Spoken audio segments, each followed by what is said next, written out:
राष्ट्रीय लोकदल के बिजनौर से सांसद चंदन चौहान ने कहा कि जिस तरह 21 साल की उम्र में नागरिकों को वोट डालने का अधिकार है, उसी तरह चुनाव लड़ने की न्यूनतम उम्र भी 25 से घटाकर 21 वर्ष की जानी चाहिए।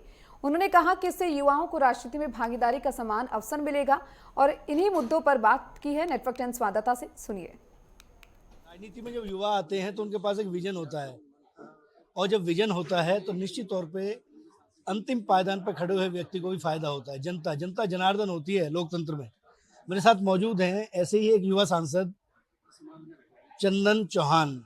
बिजनौर पश्चिमी उत्तर प्रदेश का एक ऐसा इलाका जो उत्तराखंड और तमाम जो उत्तर प्रदेश की जो किनारा है बिल्कुल उस पर लगता है। चंदन राजनीति में आए, पहले मीरापुर से एमएलए थे, लेकिन पार्टी ने उनके काम को देखा और फिर उसके बाद सांसद बनाया। सांसद है, संसद में बहुत अच्छे तरीके से, बहुत सहज भाव में अपनी बात को रखते हैं। आज कई मुद्दे पर उनसे बात करेंगे।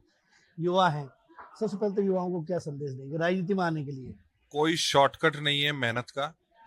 मेहनत और आस्था अपने नेता के प्रति, पार्टी के प्रति आप बनाए रखें और ईश्वर आपकी मदद करेगा। क्षेत्र की जनता जो ईश्वर के तुल्य होती है, भगवान तुल्य होती है, वो आपको हमेशा मार्गदर्शन करती रहेगी।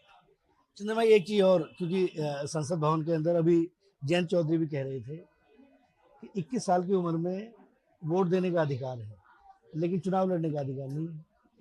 ये बहुत महत्वपूर्ण मुद्दा है। आदरणीय जैन जी ने देश की नब्ज पकड़ते हुए, देश के नौजवानों की नब्ज पकड़ते हुए एक प्राइवेट मेंबर बिल के ऊपर रूप में एक राज्यसभा में बिल लाए थे, जिसमें 25 वर्ष से घटा के 21 वर्ष करने की मांग की गई थी विधानसभा और लोकसभा के सदस्य बनने के लिए।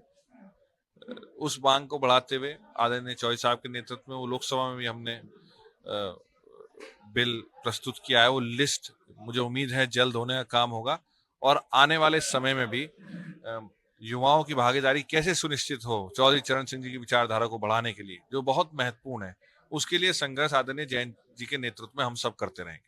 देखिए, देवीय आपदा कल आई है। क्लाइमेट चेंज की जहां सिचुएशन पूरा विश्व झेल रहा है, ऐसी और आपदाएं आती रहेंगी, पर इसके लिए हमें तैयार रहना पड़ेगा। अपनी सरकारों को तैयार रखना पड़ेगा, किसानों को तैयार रखना पड़ेगा, प्रशासन को तैयार रखना पड़ेगा। कल भी ऐसी घटना हुई, वज्रपात, ओलावृष्टि, बारिश, आंधी, तूफान ने पूरे पश्चिम उत्तर प्रदेश के साथ साथ देश के कई हिस्सों को हिट किया है। खेतों में फसलें खड़ी हैं तैयार कटने के लिए। मेरा इतना ही कहना है, आपके माध्यम से सरकार से निवेदन भी करेंगे हम कि जल्द से जल्द प्रशासन से आकलन करवा के उचित सहायता किसानों तक जल्द से जल्द पहुंचे, इसको सुनिश्चित करने का काम हमारी एनडीए की सरकार करेगी।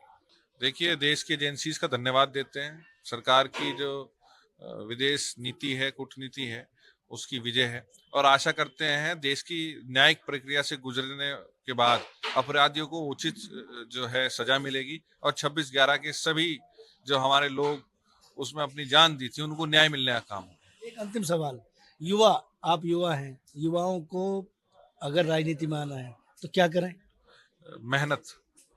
मेहनत और समर्पण।